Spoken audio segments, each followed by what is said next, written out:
मौला मौला मेरे हाँ मेरे तू ही सहारा मौला मौला मेरे हाँ मेरे तू ही सहारा मौला मौला मेरे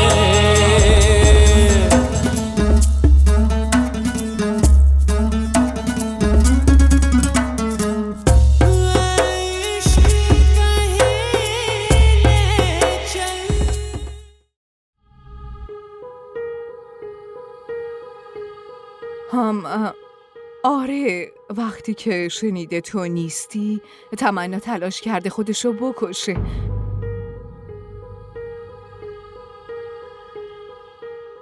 الو علی علی صدا میاد علی حرف بزن لطفا. علی چی شده آخه؟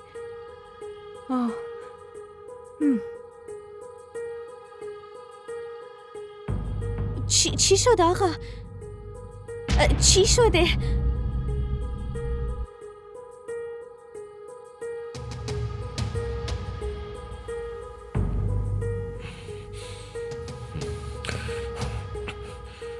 کجا داری میری؟ من مثل تو هنوز سنگدل نشدم. اون بیچاره یه آدم مریض و ناتوانه. نمیدونم الان حالش چطور باشه. ببین زن، من نمیتونم اینجوری خانداداشمو تنها ول کنم. تو خیلی نگران اون فامیلات هستی اما یه ذره به فکر پسر واقعی نیستی. چرا؟ مگه اینو چه شده؟ عجب، انگار تو اصلا نمیدونی که اینجا ما این همه بی‌آبرو شدیم تو محلم یه ذره احترام نداری. مگه این پسرت قبلا تو محل خیلی احترام داشت که الان از بین رفته؟ بسه کافیه، حرفاتو شنیدم. این حرفو از من بشنو. اگه ببینم امروز دیدن اون فامیلات میری دیگه نه با من و نه با بچه هات هیچ ارتباطی نخواهی داشت، فهمیدی؟ پاشو بیلو بریم. زود باش بیا.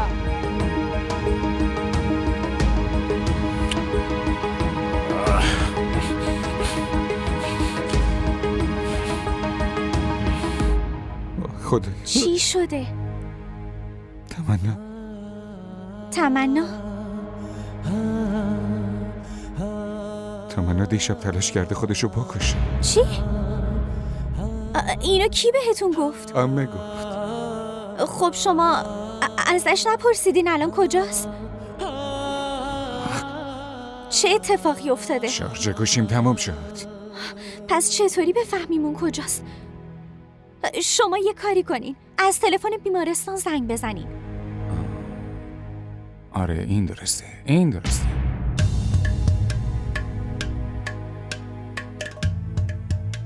تو؟ اینجا؟ تو اینجا چی کار میکنی؟ چه کار باید میکردم؟ حال تمنا اصلا خوب نبود. با اون کاری که تو باهاش کردی اگه منم کنارش نمی بودم اون بیچاره اصلا زنده نمیموند.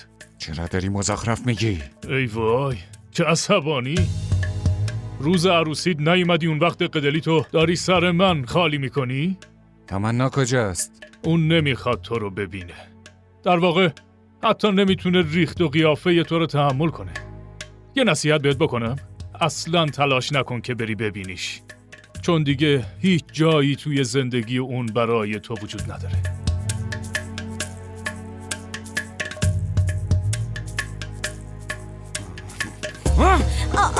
آقا چی کار کردی؟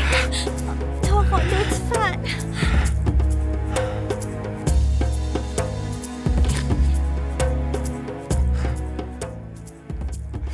آقا شما خوبی؟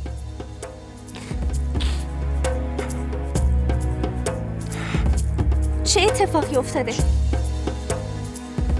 مینا، تا کی واسه خیانت اون خائن میخوایی عزاداری بکنی ها؟ تا وقتی زنده. پس خیلی خوب، به مامانت زهر بده بخور، بعد هر کاری دلت خواست بکن. مامان از اینجور حرفا نزن. آخه تو یه ذره هم منو درک نمی کنی. حداقل به فکر من باش که دختری جوونش به این وضع افتاده. ببین چی تو دلش میگذره. تو داری تاوان بی‌وفایی اون خائن رو از مامانت میگیری. حالا چرا ساکت شدی؟ یه چیزی بگو. چی بگم مامان؟ با کلمات سکوت از بین میره، اما گاهی بعضی کلمات تو رو ساکت میکنه. من که نمیفهمم تو چی میگی.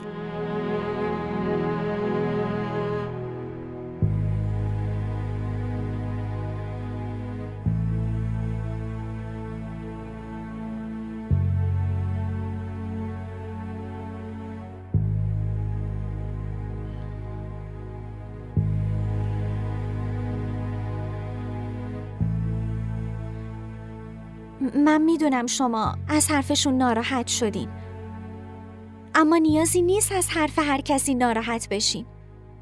شما برید پیش تمنا، اون حتما منتظرتونه. شما نشنیدین؟ اون موقعی رفتن چی گفت؟ من هم شنیدم هم دیدم.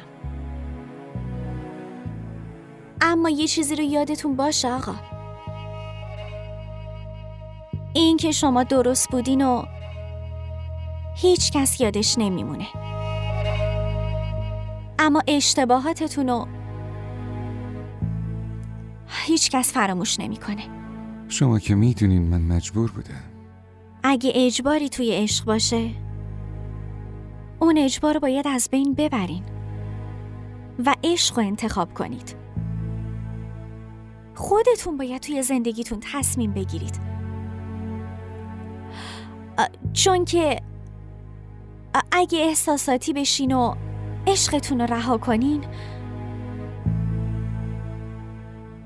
مثل یه مرده متحرک مجبورین زندگی کنید. و به خاطر اون آدمایی که مجبور شدین عشقتون رو رها کنید، همون آدما شما رو تنها میذارن و فقط یه چیز براتون میمونه، اونم پشیمونی. فقط پشیمونی.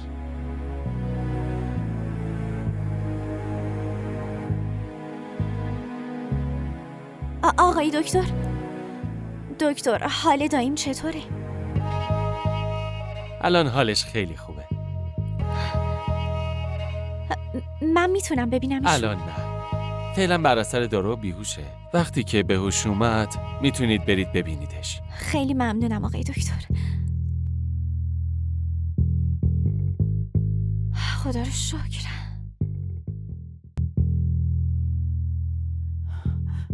رافع، خوب شد که اومدی پسرم. ببین اصلا به حرف من گوش نمیده. چرا؟ چی شده خاله؟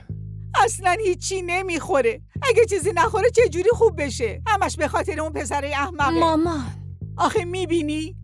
یک کلمه هم نمیخواد علیه اون خائن بشنوه. دیگه چه مدرکی میخوای که واسط بی‌وفایی ثابت بشه؟ اون تو تموم شهر آبروتو برده. بعد این دختر مامانش و دشمن خودش میدونه. راستش خاله درست میگه. همین الان علی رو بیرون دیدم. کجا؟ تو بیمارستان. اون حتما اومده منو ببینه. اون فکر نمی کنم. یعنی چی؟ یعنی اینکه من اونو با یه دختره دیدمش. در مورد تو بهش گفتم، اما ببین حتی نیومد حال تو رو بپرسه، اونم وقتی که تو میخواستی به خاطرش خودتو بکشی. خب خاله، خیلی دیر شده، من کم کم باید برم. ازت خیلی ممنونم پسرم. اگر تو نبودی نمیدونم چی کار باید میکردم. خیلی بهم کمک کردی. نه خاله جون، این وظیفه‌م بود. من به خاطر تمنا هر کاری میکنم. مراقب خودتون باشین. در پناه خدا. رابه، گفته بودم برنج واسه بالا بیار، تو رفتی چه برنجی آوردی؟ تو هم سر به هوا شدی مثل بابات. مامان چی شده؟ مامان اینو نگاه کن. بیا نگاش کن. ای ببین. بابا چی شده دوباره؟ باور نمی‌کنی. باز چی چاپ کردن تو این؟ حتما عکسای عروسی میناست. تو چرا هیجان زده شدی؟ بی خیالشون همشون برم بمیرم بابا. مامان مینا عروسی نکرده. اوه چی داری میگی پسر؟ باور نمی‌کنی. خودت نگاه کن.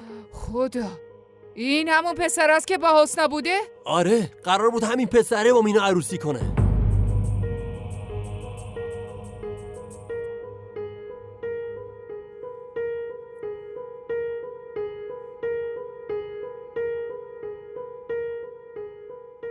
مامان جون، به کی زنگ میزنیم؟ به علی. به علی؟ اون کجاست؟ همین چند لحظه پیش زنگ زده بود. از اون تمنای احمق میپرسید. شما چی گفتین؟ نمیتونم که بهش دروغ بگم و در ضمن اون بالاخره میفهمید که تمنا خواسته خودشو بکشه دختر. خب خب که چی؟ میدونی من از این نگرانم که نکنه تنهایی بره دیدن تمنا و اگه تمنا در مورد من چیزی بهش بگه پس اون وقت من بهتون میگفتم مامان. شما کجا به حرف من گوش دادید؟ لطفا ساکت شو اینی. حداقل به نگرانی و مشکلاتم اضافه نکن اگه نمیتونی حلش کنی. من اینجا اینقدر نگرانم و اومدی دوباره زنگ میزنم به علی. ای بابا.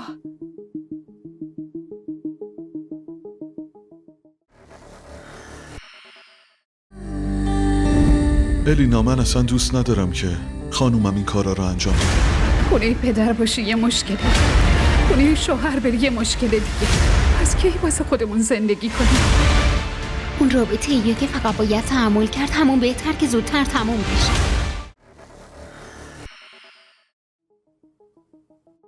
دیدی دخترم، رافع چقدر پسر خوبیه؟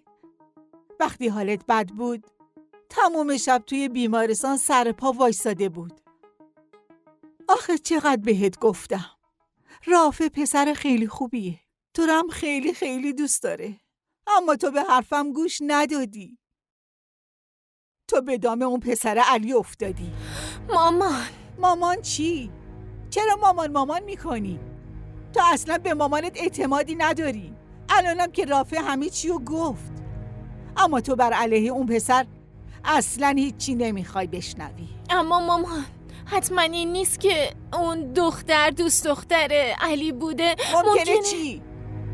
حالا دیگه اصلا به حرفت گوش نمیدم. تمام عمرم به حرفت گوش دادم، ولی از الان دیگه حرفتو قبول ندارم. از این به بعد من کاری میکنم که به صلاح خودت باشه. تو هم باید قبول کنی. ناسلامتی دخترمی، حرفم که میزنم زود اشک میریزی. دیگه نمیتونم تحمل کنم.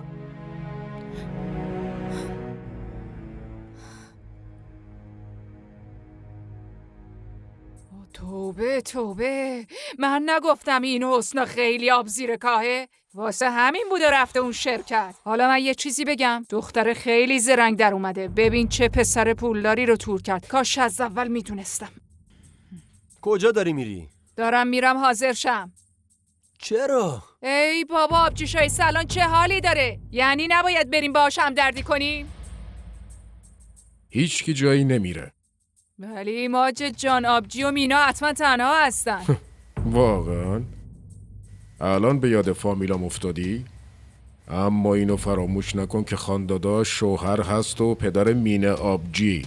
میدونم اینم میدونم که آبجی شوهر خواهر رو خونه ما رها کرد و رفت.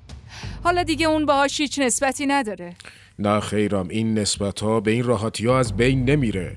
باشه ماجد، حالا برو زود حاضر شو. اگه تو بخوای سر رامون حال شوهر خواهرم میپرسی، میرادی نداره که. زود باش بیلو، تو هم حاضر شو. اینو بذار اینجا، زود بیا. من دلم به حال آبجی بیچارم میسوزه.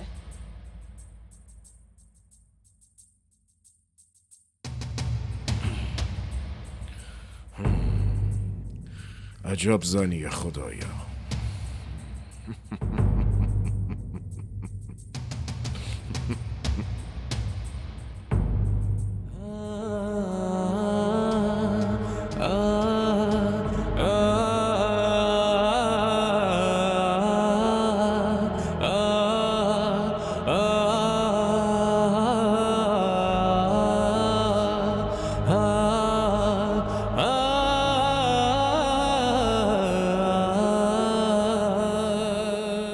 آقا شما تا کی اینجایین؟ منظورم اینه که نباید پیش تمنا خانوم باشین؟ آره منم همین فکر رو داشتم. الان بگو ببینم حالا دایی چطوره؟ دایی از قبل بهتره. من الان از پیش دکترش اومدم. خب این که خیلی خوبه. به هر حال و هر چی نیاز داشتین من به آقای مدیر گفتم براتون فراهم کنه. شما نگران هیچی نباشین. خود منم به هر حال باهاتون در تماس هستم. متوجه شدین؟ خیلی ممنونم آقا. این لطفتون رو هیچ وقت فراموش نمی‌کنم. آخه این چه حرفیه میزنی؟ این وظیفه من بود. آقا میشه منم همراهتون بیام؟ منظورم اینه که عیادت تمنا خانم. حتما. اما پس داییتون چی؟ دکتر فعلا بهش دارو داده. اون الان خوابه. در ضمن بیرون از بیمارستان که نمیریم. همینجا داخل همین بیمارستانیم. چیزی بشه برمیگردم.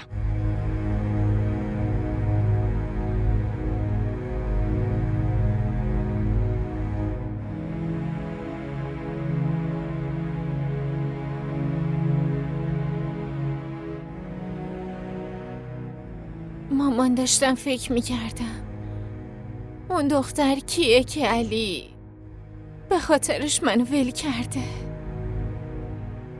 مینا جان عزیز دلم، بی خیال شو، لعنت بهش بفرست. بذار هر کاری اون احمق دلش میخواد بکنه. ولش کن، بهش فکر نکن. کیه؟ تویی؟ تو اینجا چی کار میکنی؟ خاله من بسه فهمیدم دیگه. حتما میخوای بگی مجبور بودم این کارو بکنم. آره؟ خاله شما باید حرف منو بشنوید. من نمیخوام چیزی بشنوم. هر چی زودتر از اینجا برو. دیگه حق نداری بیای اینجا دخترمو ببینی. برو.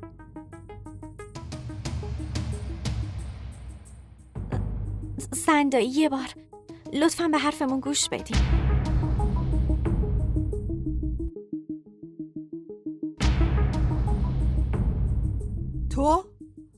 تو همراه این چی کار میکنی؟ میبینی مینا؟ اینا رو میبینی؟ تو به این خیلی اعتماد داشتی. کسی که زندگی تو رو خراب کرد غریبه نیست، این حسناست. فهمیدی علی کجا بوده؟ تو خجالت نکشیدی؟ تو اصلا حیا نداری. باید میرفتی زهر میخوردی، از خجالت میمردی. تو یه بیشرم زندگی خواهرت نابود کردی. بعد چگون؟ ببین خاله شما دچار سوء تفاهم بزرگی شدین. اون چیزی که شما فکر میکنین اصلا وجود نداره و نیست. شما به من اعتماد کنین و یه بار به حرفمون گوش بدین. مینا جان، علی آقا راست میگن. فقط یه بار حرفشونو بشنو. نمیخوام حرف کسی رو بشنوم. حالا برای حرف زدن با علی تو باید بهم سفارش کنی؟ من راجع به تو چی فکر میکردم حسنا؟ و تو چه آدمی بودی؟ تو یه بار دلت به حالم نسوخت؟ حسنا از اینجا برو، من نمیخوام با حرف بزنم. ببین مینا، من همیشه بهت میگفتم که این دختر اصلا معصوم نیست. الان خوب دیدی این دختر یه شب تا صبح با علی بوده. الان برای چی اومدی؟ ببین این حسنا اصلا هیچ تقصیری نداره. دیدی؟ عشق به این میگن. عشق واقعی اینه. کافیه خاله، خیلی دیگه حرف زدی. علی تو جلوی من به مامانم توهین میکنی؟ اونم به خاطر این؟ دیگه خیلی شنیدم. میتونین از اینجا برین. من گفتم برین از اینجا.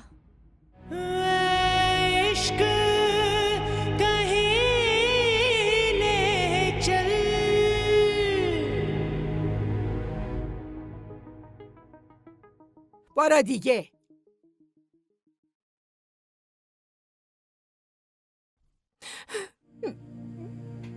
من بهت گفته بودم که مینا، حسنا مثل خواهر تو رو اصلا دوست نداره، ولی تو اصلا به حرفم گوش ندادی. تو منو اصلا باور نداشتی. حالا ببین چی شد. مامان بگو ببینم چیه؟ دارم لباس تو میذارم. تو چرا هنوز آماده نشدی؟ مامان میخوام یه چیزی بهت بگم. اینجا بشین یه دقیقه. بشین مامان. بعدن حرف میزنیم. برو حاضر شو. مامان من اصلا تو رو نمیفهمم. آخه تو چرا میخوای بری پیش عمه؟ این همه آبروم رفت تو چطور فراموش کردی؟ اونا که حتی ما رو فامیلشون هم نمیدونن. ای بابا پسر ساده من، تو خیلی معصومی. به من گوش کن پسر جان. نه من اتفاق اون شب رو فراموش کردم و یادم هم نرفته که اون مادر و دختر به جز ما کسی رو ندارن بندگان خدا. وای، تو یه جوری میگی انگار اون یه دختره معمولیه. اون این همه طرفدار و خاطرخواه داره. حالا تو بگو اون به ما چه نیازی داره؟ ببین خوب فکر کن. وقتی خوب فکر کردی برات اتفاقای خوب میفته، فهمیدی؟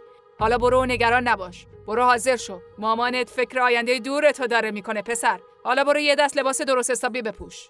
مامان واقعا که هر کاری که دوست داری رو میکنی. حالا بهم بگو اونا کجان؟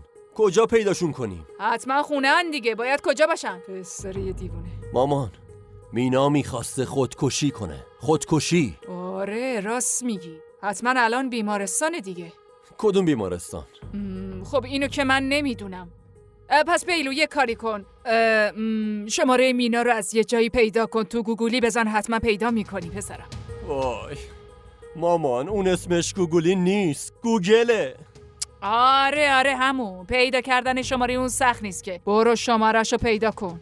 مامان تو هم ساده ایا. تو گوگل که شماره تلفن بازیگر رو نمی نویسن. باشه خب از یه جایی پیدا کن دیگه. میدونی که اون الان مشهوره، میتونی شماره‌شو پیدا کنی.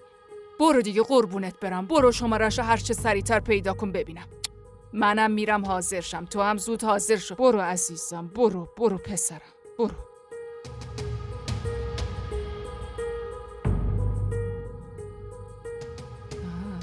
بیلو پسر، تو نمیدونی که من چه فکرایی برات ندارم. وقتی که پسرم بفهمی از خوشحالی حتما دیوونه میشی. حالا ببین چی کار میکنم. ما را در شبکه‌های اجتماعی دنبال کنید. آقا لطفاً یه بار به من گوش بدین. شما به من دروغ گفتین. شما دخترم مشین و اینو من نمیدونستم. آره من دخترم مشین. دایی و زندایی منو بزرگ کردن. مینا مثل خواهرمه. من میخواستم این موضوع رو بهتون بگم. چرا نگفتی؟ چرا به هم این موضوع نگفتی؟ چرا ازم پنهان کردی؟ چون مینا گفته بود خودش بهتون میگه. به حرفم اعتماد کنید. چه اعتمادی کنم؟ تمنا دیگه حاضر نیست هیچ حرفی از من بشنوه. اون همه چی رو فراموش کرده. همه چی رو. عشقمو، محبتمو، همه چی رو. نه آقا، اونی که دوستتون داشته باشه ازتون دست نمیکشه. اونی که دوستتون داره فراموشتون نمیکنه. اگه هم چیزی تغییر کنه به این خاطری که از حقش گذشته. آقا لطفاً شما دیگه اصلا نگران نباشید. مینا خیلی دوستتون داره، خیلی عاشقتونه.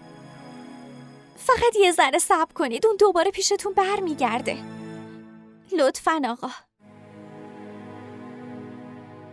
اون نمیتونه زیاد قهر بمونه.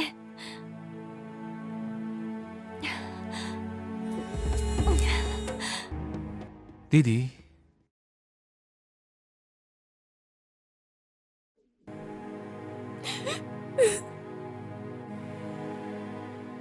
مینا عزیز دلم دیگه گریه نکن. مگه ندیدی چقدر بهت گفته بودم که این حسنا آدم خوبی نیست، مثل مار تو آستین بود. دیدی؟ آخر نیششو به تو زد. ماما لطفا ساکت باشین. چرا ساکت باشم؟ چقدر نصیحتت کردم که به اون اعتماد نکن. این دختر قابل اعتماد نیست. الان دیدی اون چی کار کرد در حقت ها؟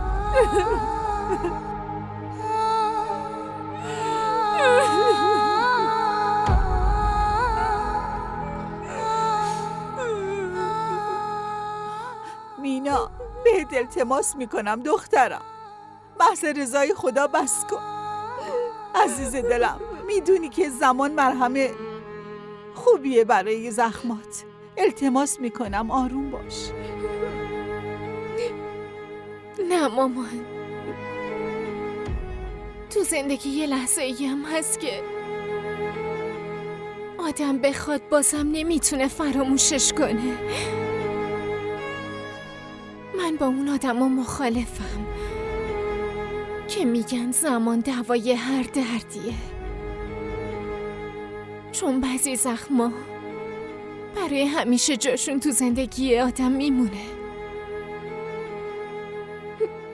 علی هم همچین زخمی رو به من زده.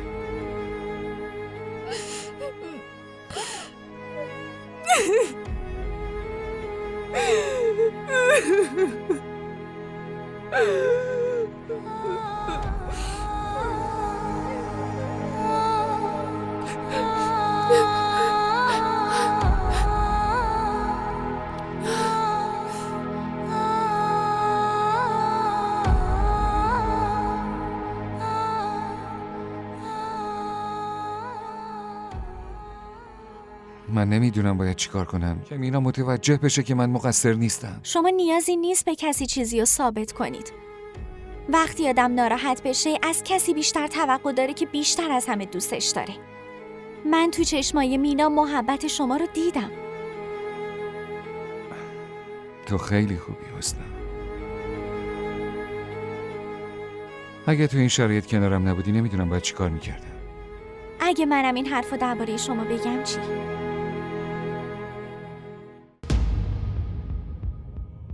حسنا، این همون پلیس نیست؟ آره. آره. همونه.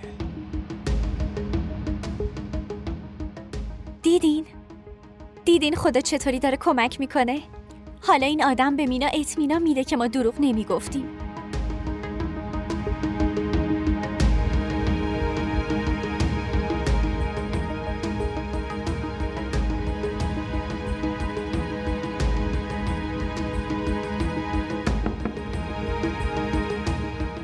این آدم میتونه کمک کنه واقعیت معلوم بشه.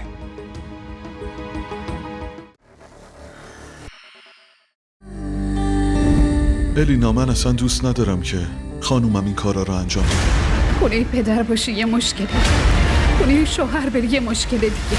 پس کی واسه خودمون زندگی کنیم؟ اون رابطه ایه که فقط باید تحمل کرد، همون بهتر که زودتر تموم بشه.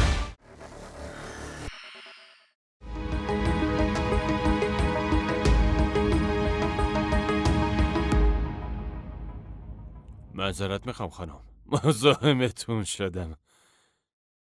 چی کار کنیم دیگه؟ مجبوریم طبق قانون پیش بریم دیگه. شما تلاش کردین خودتونو بکشین میگه نه؟ آره؟ نه خیر آقای پلیس، اشتباهی دستمو بریدم. اگه شما میگین پس قبول میکنم خانم. اما به ما یه چیز دیگه گزارش رسیده. شما میدونین که خودکشی جرم دیگه. بله آقای پلیس، من خوب میدونم و در این مورد با بالادستیاتونم حرف زدم. مطمئنم این براتون کافیه. آره حتما کافیه. ماشاءالله ارتباط خیلی خوبی دارین، اینو میدونم. ولی باید یه سر بیاین کلانتری، روال قانونیشه، وگرنه پسر تو دوباره اومدی؟ دیدی؟ خدا هم نمیخواد ما جدا بشیم. این سرگرد با پای خودش اینجا اومده. سرگرد به مینا همه چیو بگو من و حسنا دیشب کجا بودیم؟ شما با من حرف میزنین؟ ای بابا شما کی هستین؟ من از کجا بدونم شما کجا بودین و کجا هستین؟ آقا این حرفا چیه؟ تو داری دروغ میگی. مینا این دروغ میگه. من و حسنا تموم شب تو بازداشتگاه این آدم بودیم. تو چرا دروغ میگی؟ خانم این آدم چی میگه؟ آقا شما کی هستین اصلا؟ به مأمور قانون تهمت میزنین، اونم دروغ؟ واقعا پردل و جرأتین. جناب سرگرد چرا این کارو میکنین؟ این مسئله زندگی ما دوتاست. من نمیدونم به چه دلیلی اون کار انجام دادین، ولی امروز جلوی اینا حداقل راستشو بگین. خانم شما کی هستین؟ من شما رو نمیشناسم. شما کی هستین؟ نه آقا. از این آروب مدر من سوء استفاده نکن. تا الان بهت هیچی نگفتم، ولی اگه ادامه بدی بازداشتت میکنم، میبرمت کلانتری فهمیدی یا نه؟ آروم باش پسر، آروم باش. آقای پلیس، شما لطفاً از اینجا برین. درسته. میخوری؟ با کندور درست شده. بعدش یادت میاد که اون شب کجا بودی و الان کجایی.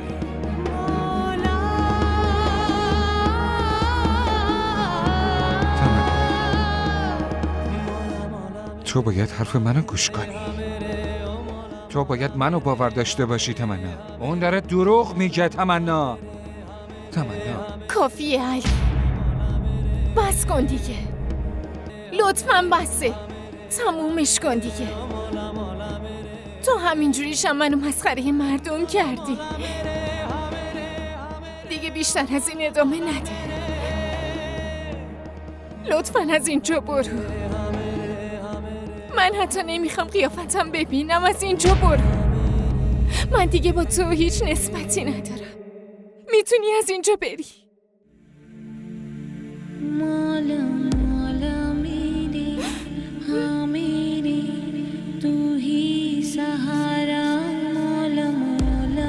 ما را در شبکه‌های اجتماعی دنبال کنید.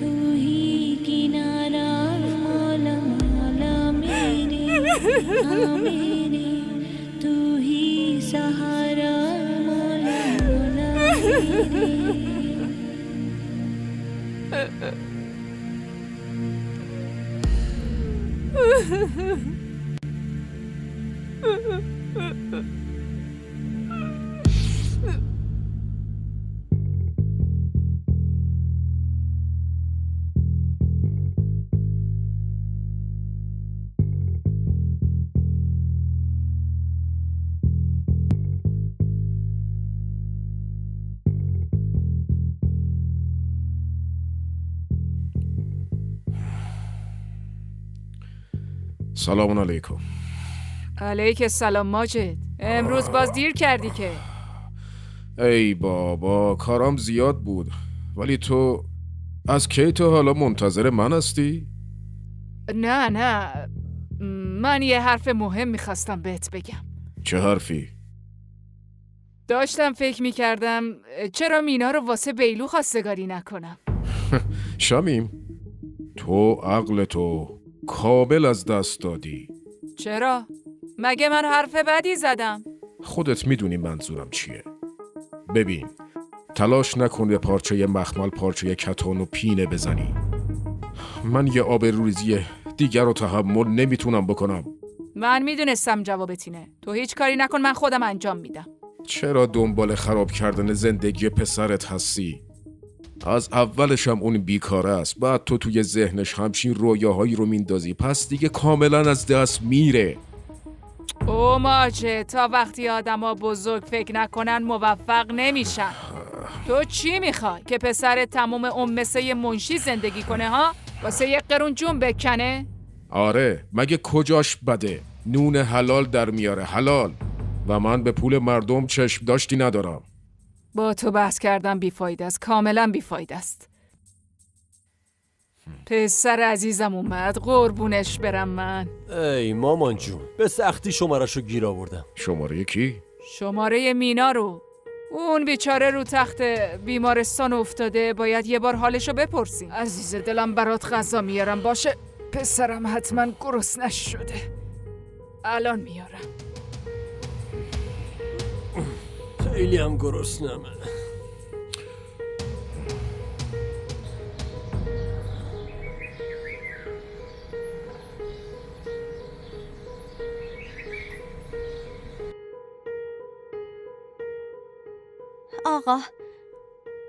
آقا میشه به من؟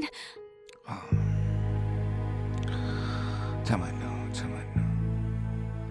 من واقعا سر در نمیارم که چرا این پلیس چرا واقعا باید دروغ بگه؟ آخه برای چی؟ و منم متعجب شدم. چرا وانمود کرد که ما رو نمیشناسه؟ من از این ناراحتم که چرا تمنا به من اعتماد نکرد و به اون اعتماد کرد. آقا شما ناراحت نباشید، اون الان فقط عصبانیه. چرا نباید بهتون اعتماد کنه؟ شما که خیلی خوبین. برای به دست آوردن یکی عطا تموم خوبی هم کفایت نمیکنه، ولی برای از دست دادنش یه اشتباه کافیه. آقا ممکنه که همه اینا یه سوء تفاهم بچگانه باشه. واسه همین وانمود کرده که شما رو نمیشناسه. چی بگم؟ ها؟ خانم، اون بیمارتون به هوش اومده. حالش چطوره؟ حالش کاملا خوب نشده ولی میخواد شما رو ببینه. من برمیگردم. نمیدونم این علی کجا مونده. اوف، دیر وقت شب شده. مامان من یه سر میرم بیرون، منتظرم نباش، من دیر میام. تو کجا داری میری؟ مامان دوستم منو مهمونی دعوت کرده. این وقت شب تنهایی میری؟ من شما رو درک نمی کنم مامان. آخه شما چی میخواین؟ من تو این خونه زندونی باشم؟ با مردم قطع رابطه کنم؟ شما بهم گفته بودین ویکی رو نبین. من بهتون گوش نکردم. اگه منو از این مهمونی من کنین دیگه تحمل نمی کنم مامان. باشه میتونی بری ولی خیلی دیر نکن. خب باشه، خداحافظ.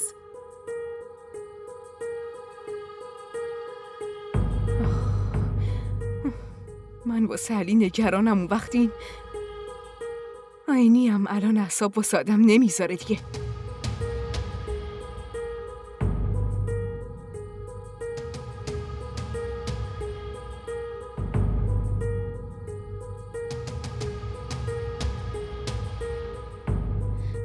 دایی جون، شما خوبید نه؟ من معذرت میخوام. من عمدنی کارو نکردم.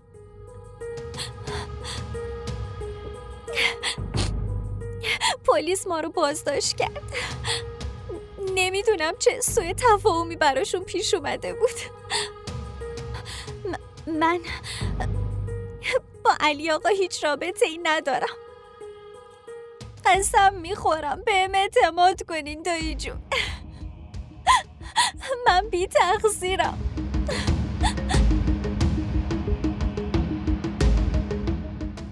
من به تو اعتماد دارم دخترم، اما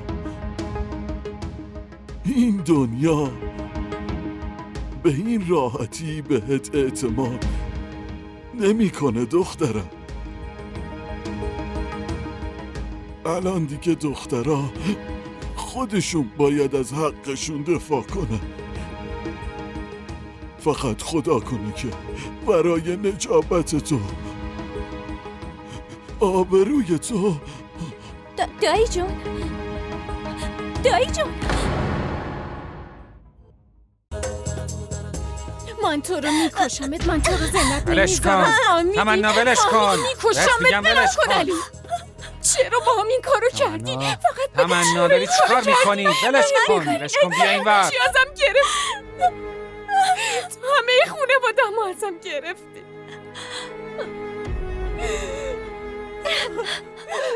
چرا حسنا؟ چرا تو همه چی ازم گرفتی؟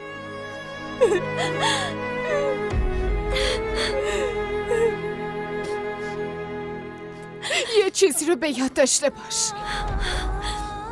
من تو زندگیم هیچ وقت رو نمیبخشمت. هیچ وقت. حسن شمایی؟ بله. بیمارتون صداتون میزنه.